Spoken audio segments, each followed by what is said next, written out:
Welcome back, everyone. We're on week 7, which means we only have 3 weeks left. This week, we're going to talk about nutrition and elaborate on some of the things that I touched on in the nutrition introduction video a couple of weeks ago. And remember, if you need a quick reference and don't want to listen to me talk about it, go to choosemyplate.gov because they've got pretty much everything you need there.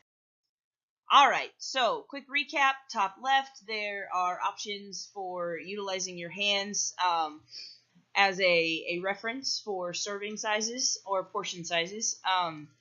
If you don't have measuring cups or spoons available, you can eyeball it, and once you get used to measuring out your food, it becomes second nature, and you won't have to, put your steak in your hand to see how big it is.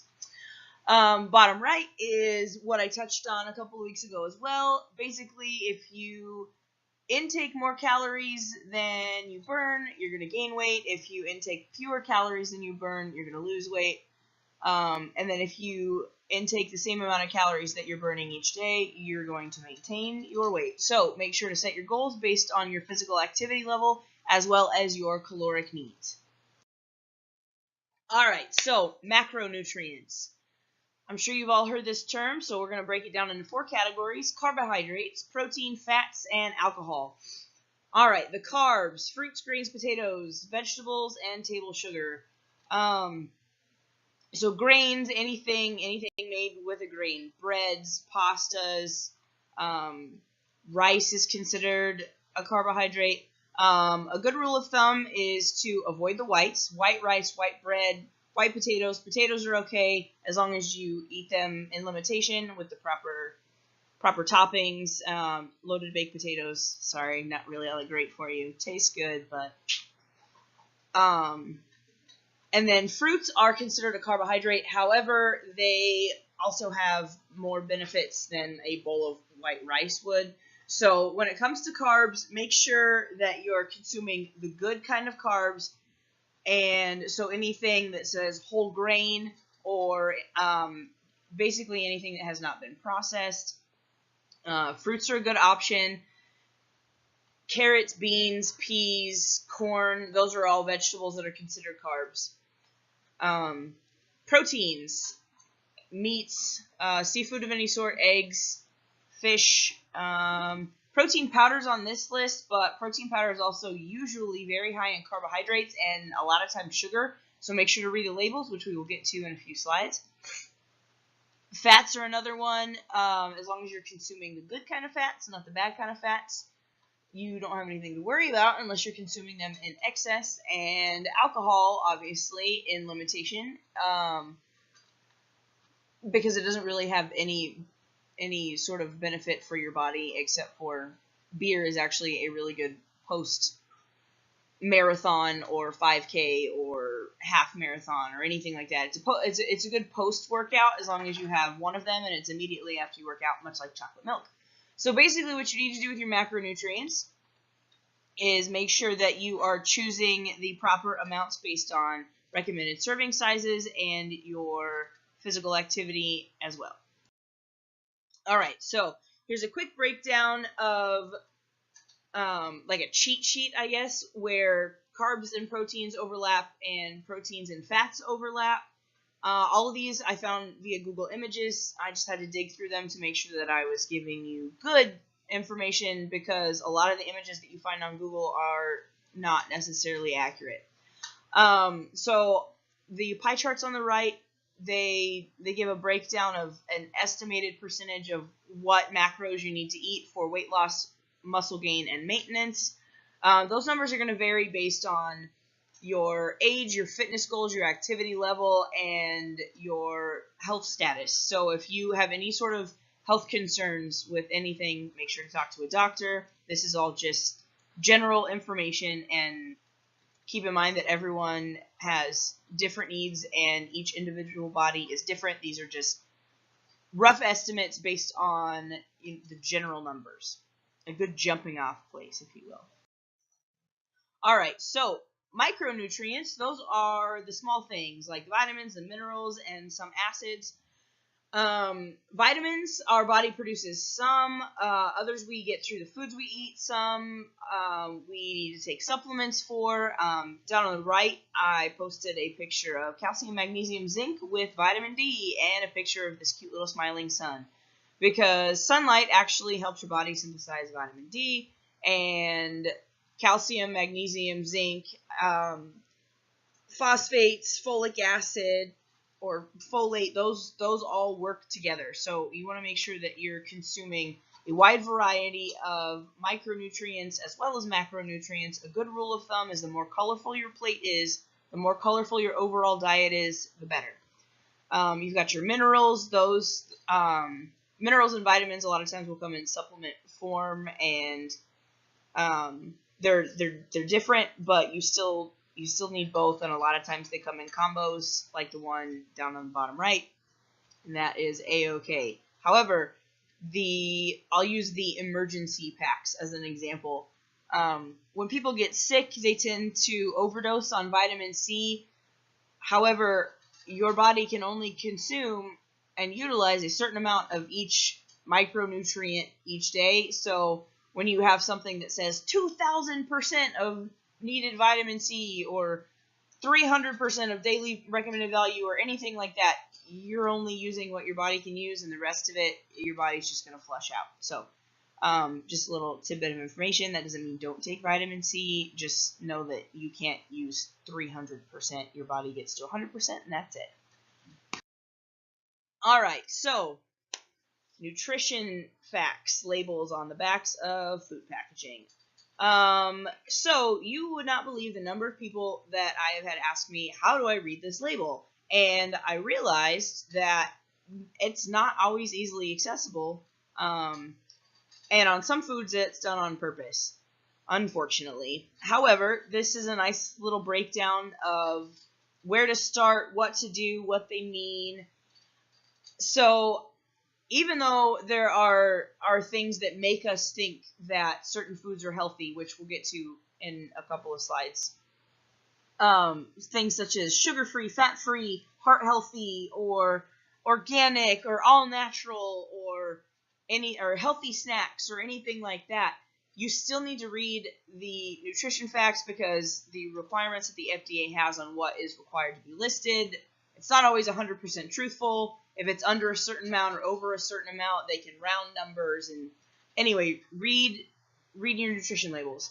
So start up at the top where it says the serving size. So under the serving size, it's going to say servings per container. So a lot of juices or snack packs or anything, snack packs have gotten better recently, but juices or anything like that, even like those Odwalla or Naked juices that we like to drink if we're in a hurry, V8 juices, anything like that, protein shakes, we think that a bottle is a serving, but if you look on the back, a lot of times they have 2 to 3 servings, and you're getting 2 to 3 times the amount of calories that you think you're getting, because the front of the label will say only 150 calories. Well, if it's 2 servings, you're actually consuming 300 calories. So anyway, once you see how many servings are in the container, you're going to check the calories, how many calories there are per serving, figure out how that fits into your daily calorie budget, I guess. You're going to want to look at total fats, cholesterol, sodium, and then you're going to want to look at the vitamins and the fiber. Carbs are not highlighted on the one on the left. I'm not sure why. They should be, because you want to look at that too. Your percent daily values are off on the right-hand side, and that's a percentage of daily recommended calories. It's usually right around 2,000. So that's, like I said, just an estimate for the average person. So you want to take into account your personal needs, your personal health. Like if you have high cholesterol, try to get foods with no cholesterol listed, or very, very low cholesterol. Bottom right gives a reference for how much is a lot, how much is a good amount, how much is not enough. If you have any questions, feel free to message me, talk to a nutritionist or a doctor or anyone you think that can help you out with this if you are still completely clueless. But make sure to pay attention to these labels. Here's another helpful pictograph that gives you ideas of what to look for. If they're individually packaged, a lot of times the nutrition information will be on the bigger package, so make sure to pay attention to that. Individual snack packs, like I said earlier, are getting better about only containing one serving size. However, here in the United States, we have a tendency to look at something and assume that it's a serving when it's really 2 or 3, could be 1.5. Either way, we tend to eat things in larger amounts. So you want to make sure that each one of your food items or your snacks are actually fitting into the serving size criteria. You can use it to compare different foods, and there are helpful books out there. Eat this, not that. Drink this, not that. And although it is exchanging a lot of times one sugary drink for another or one cheeseburger for another, if this is the beginning of your nutrition journey or your fitness journey or any sort of health anything, starting somewhere is good. So if you're used to getting a double cheeseburger and a large chocolate shake with a side of fries, and you decide that, okay, I'm going to get a chicken sandwich with a smaller order of fries and a smaller shake. Still not the greatest nutrition. However, it's slowly getting better. After you get used to that, maybe you change it to no side of fries. And then you get the smallest size of shake, or you split the shake with someone if you both have similar goals, until you eventually get the shake every other time and then only on special occasions. So it's a process. So don't think that swapping one snack for something else is going to be the ultimate fix, but also don't think that it's not a step in the right direction. I'll post pictures of those books again. I've posted pictures of them before, but I'll post pictures of those books again. And I will also provide a little bit of math to figure out different calorie numbers for losing fat and putting on muscle, if that is your goal. All right, so those tricky labels on the fronts of food packaging: organic, natural. So basically, if it can say the word organic on it if it contains organic material, if part of its life cycle was raised organically, or if it was made with organic products. It doesn't always have to be 100% organic. If you want to go completely organic, look for the USDA organic seal. That means that everything is 100% organic. This gives you a breakdown of what the difference in organic and natural mean. And a lot of times organic is better. A lot of times buying just regular fruits and vegetables is equally as okay. I'm sure people would debate about that. However, if you can't afford to buy all organic, don't just give up. Go buy fruits and vegetables. There's nothing wrong with that. So the other one is reduced fat, fat-free, low fat. A lot of times, instead of just getting rid of the fat, they pump it full of other chemicals or extra sugar or extra carbs to maintain that flavor.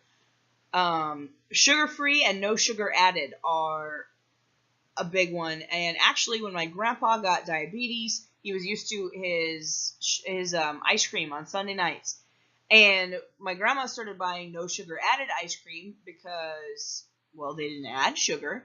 However, his insulin levels were still kind of off, and then this was also at the beginning of labels and the emerging health trend in the U.S. and everything. However, the doctor said, oh, that's because you need sugar-free ice cream instead of no sugar added. So no sugar added just means that they didn't add additional sugar, but there are still naturally occurring sugars in the ingredients that are utilized.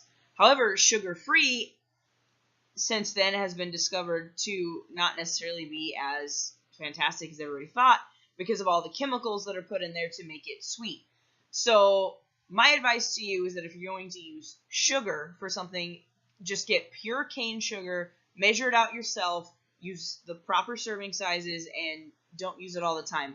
Monk fruit extract is another one that you can use. Honey is fantastic for sweetening things. Stevia is another good one. And then eventually try to wean yourself off as much of sweeteners as possible and try to get your sugars from natural sources such as fruits and dairy.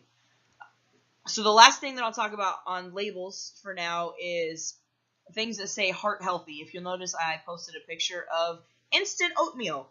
So it says heart healthy on the front of it, which makes people think, oh, this is good for my heart. However, that is just, it's more heart healthy than the previous one that they made. However, there are still sugars and chemicals in there. You're better off getting like whole oats, and just making them yourself and adding either fresh or frozen fruit to the top of it whenever you're done. Instant oatmeal has so much sugar in it and chemicals and preservatives, it's just really bad for you.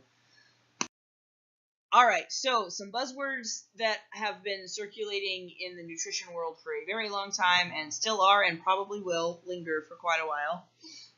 We've got vegetarians and vegans and pescatarians, and there's still a back and forth debate about which one is better. I honestly believe that it depends on the person, because a lot of times things such as hormone imbalances or vitamin deficiencies or even your blood type can dictate what is best for you to consume.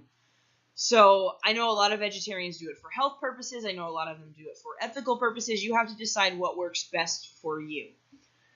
So the difference between vegetarians and vegans are listed in this picture, just some basic differences, and I know it's not an exact definition, because I've met several vegetarians who eat more vegan diet and several vegans that are actually more of a vegetarian diet. But either way, pick a lifestyle and an eating pattern that is going to be best for you. So up on the top right, I put soy milk and soybeans up there. For a really long time, soy was a huge craze, and then it was discovered that it affects estrogen levels, and some people believe it can promote breast cancer. So if you have any sort of hormone imbalances, try and avoid soy. Not necessarily all the time. Don't think if you have soy milk on your cereal once in a while, it's going to be, the end of your health. But opt for either skim milk or almond milk. There's even rice milk. There's cashew milk, which is generally higher in fat content, just like cashews themselves. So just keep that in mind. Do additional research. Talk to your doctor if you're really concerned about it. Gluten-free is another giant topic right now.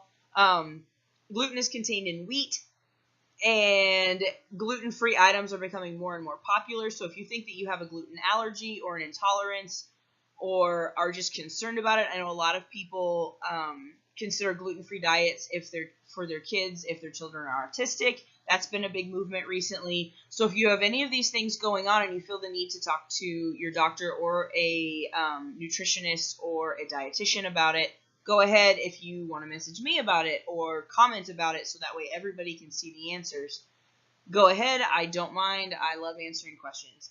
Paleo diet. This one, fantastic premise, really, really dumb name.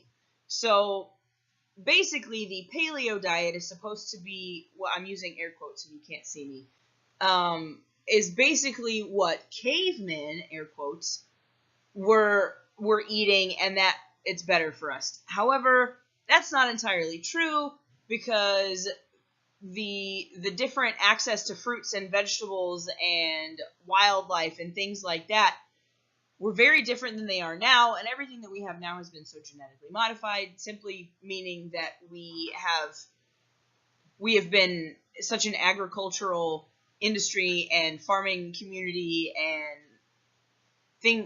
we're not hunter-gatherers anymore. So things and how we get our food have changed, so we can never technically ever eat a purely paleo diet. However, the premise is just eating clean.